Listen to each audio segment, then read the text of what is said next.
Hi everyone, welcome to June Favorites. I have an eclectic mix here. Are you surprised? That's kind of typical of me, so let's jump in. I love tanning, but I feel like it can look flat sometimes. It can almost look like your skin is dull or dried out. And so this is probably the third hard candy overall body luminizer that I've used. And I'm going to show you how easy it is to apply and how it just perks up your skin. It doesn't look overdone.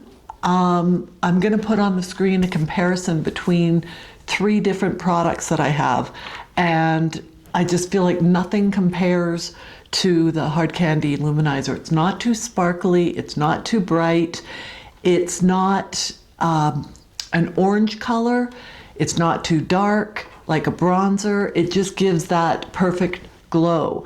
Now, I also have on, that I'm going to show you in applying it, a very unique product. It's meant for the hair.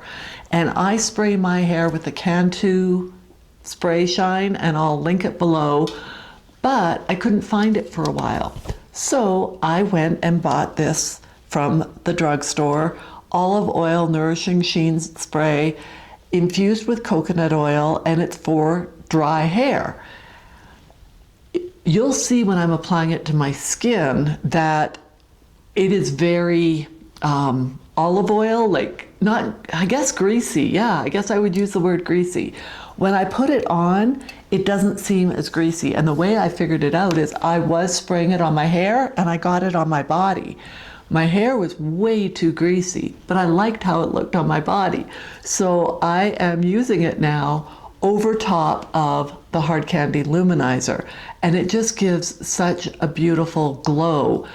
I don't know that I would use this on my legs up near anything white like shorts or a skirt, because it probably would transfer.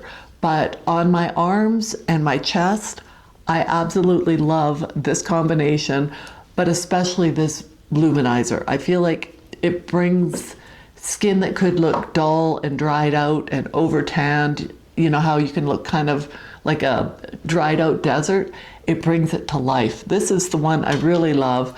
This is a unique use because I figured out spraying it on my hair that I don't like it on my hair. I like my Cantu, but this is, I like it on my body, and the olive oil is actually nice and enriching on the body. The next thing is my minoxidil for men. I don't know why it's only for men, because it's stronger.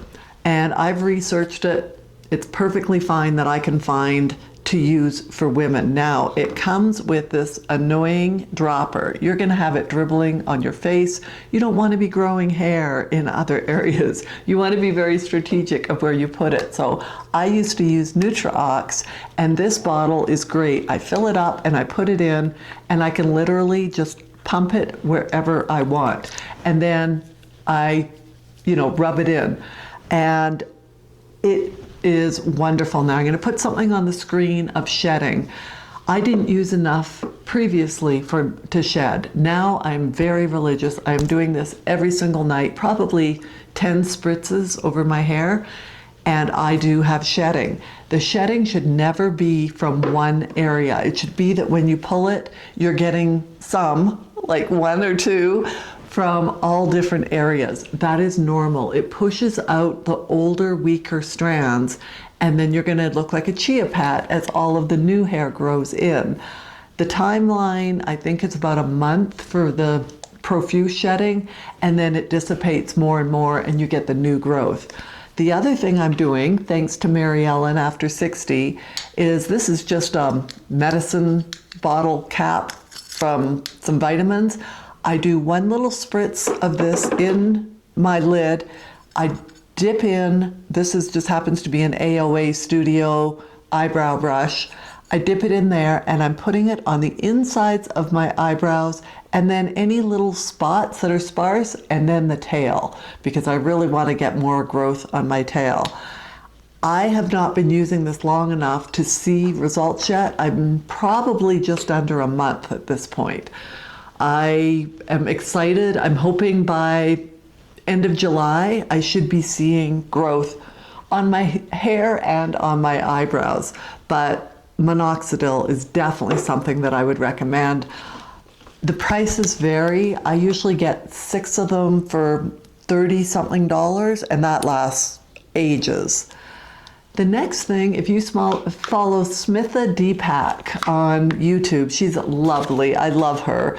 She has come out with this Glow Up Ayurvedic face mask, and it is a powder in here. And what I do, I bought these bowls on Amazon. She also sells them, but I got 4 bowls, I think, for under $1. She sells one with a brush for $16.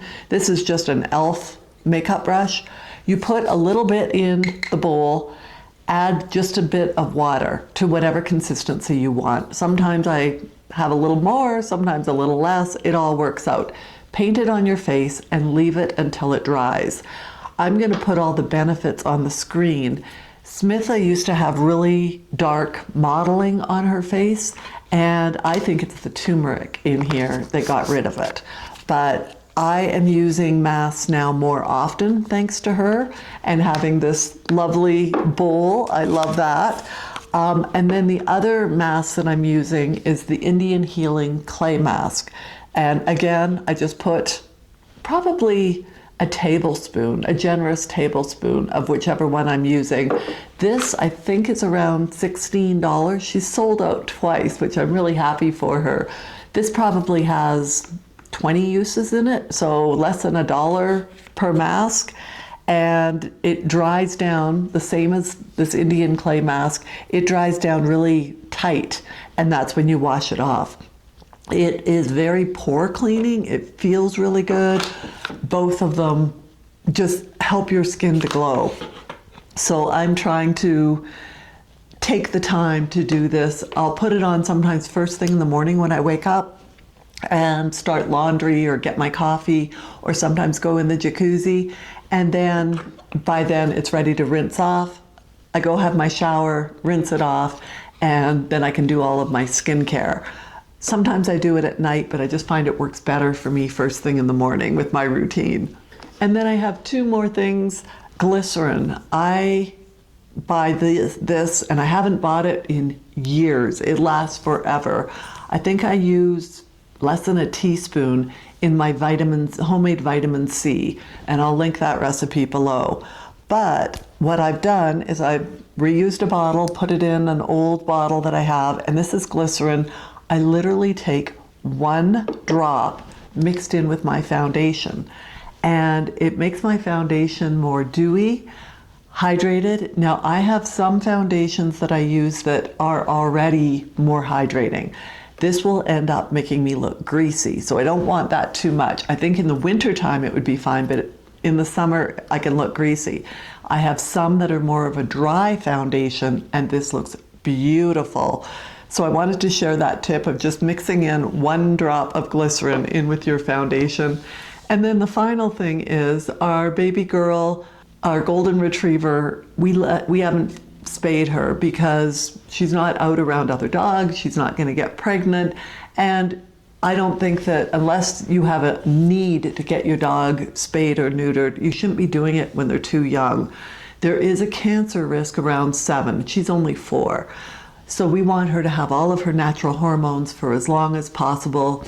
If you take dog years, she's about 28. I don't know anybody who would get their child a spay or hysterectomy without a medical need. And we won't be getting her spayed, especially how young she is, without a medical need. She's very clean. It's not a problem. It's just over once a year that she has her heat. We keep her mainly on the tile, so it's super easy to clean up. But once in a while, she does get on carpet. And Folex is an amazing carpet cleaner. I don't even lose sleep if she does get on the carpet. Prior to discovering Folex, I probably would have gone, no, not on the carpet, when she has her heat. Now, whatever, I'll clean it up. She's not a big mess. It's very, very minimal. There was maybe 2 days where she was more messy, but most of it is minimal. But the Folex, I cannot even tell you. And it works on clothes, carpets. I've mentioned it before. It's just life-saving. I absolutely love it. Then for appreciation, this community where we live up north is just so wonderful. We have just met some lovely people. We've been at potlucks, we've been going out with different friends that we've met. There's all kinds of events that we end up going to, and we meet more and more people, and I just love it. It's just so friendly, and it's just such a lovely environment. I'm still praying for Christian friends for myself, but we have wonderful couple friends that we both really enjoy. Mark's Memorial Day lights / 4th of July lights.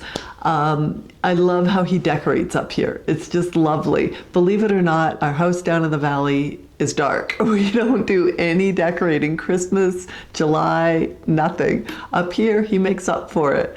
And we just have absolutely gorgeous lights. And then he's really been going all out with the 250th birthday for the country. So that's been a lot of fun. And we're going to have a July 4th potluck. I've been redecorating. If you follow me on Instagram or Facebook, you've seen a little bit of it. And I think I'm going to do a video, so I'm not going to show too much. I did put in my Amazon favorites quite a few of the things: pillowcases or pillow covers, olive tree, some eucalyptus, some vases. I'll link that Amazon video below if you want to see some of the decorating, get a little sneak peek. But I'm gonna do a before and after and walk you through everything we've done. And then the final appreciation is our firefighters. It's starting, unfortunately, into fire season. And I know that it could happen where things get out of control at any time, but I really have a peace with the firefighters we have. They're just amazing, and I feel so blessed to have that kind of confidence in their abilities. They're incredible.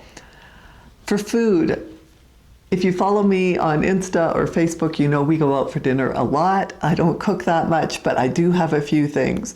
My Kona Grill salad, we have a restaurant in Arizona called Kona Grill, and it's so delicious and easy. I've been making deviled eggs for Mark. He doesn't like eggs any other way, if you can believe it. I eat them sunny side up, hard-boiled, egg salad, whatever.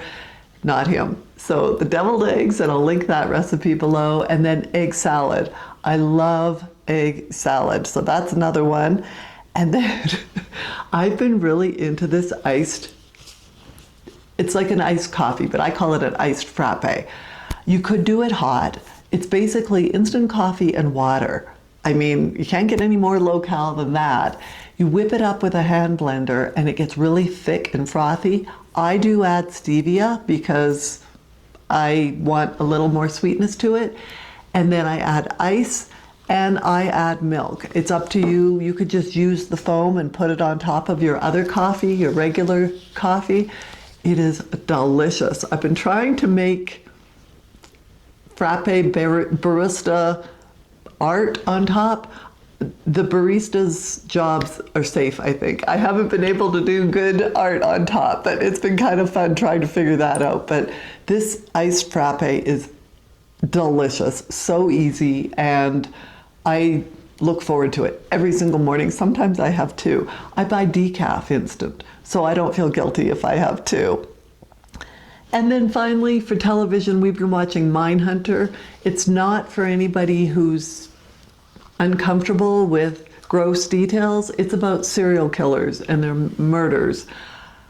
Back in the 70s, I think, there was a couple of fellows at the FBI, and they were profiling how to figure out a serial killer. And they realized, we have all these serial killers in jail. Let's go talk to them. So they start asking them questions so they can put together a profile and start teaching that when there's murders, what type of person they're probably looking for. And they end up involved in a few different murders. Unfortunately, their budget was cut, and the producer said he didn't want to do a more budget-friendly version of it. He said, nope, all or nothing. So it's only a season and a half, but it has been something we both have enjoyed. And I know that sounds weird about serial killers. They interviewed Charles Manson. They interviewed all different serial killers. And it's been something both Mark and I have really enjoyed that. So that's everything for the month of June. We had a lovely month. We were up here more some of the time, a few weeks when we had different things going on, which always makes things wonderful. Oh, the other appreciation, I've been in my pool every time when we're down in the valley because it's 110 outside, so it makes my pool in the 90s, which for me is the perfect weather because I'm a wimp. But I love both homes and I feel very blessed. Tell me what you've been enjoying for the month of June, and I hope you are having a lovely day. Thank you for spending time with me, and we'll talk to you next time.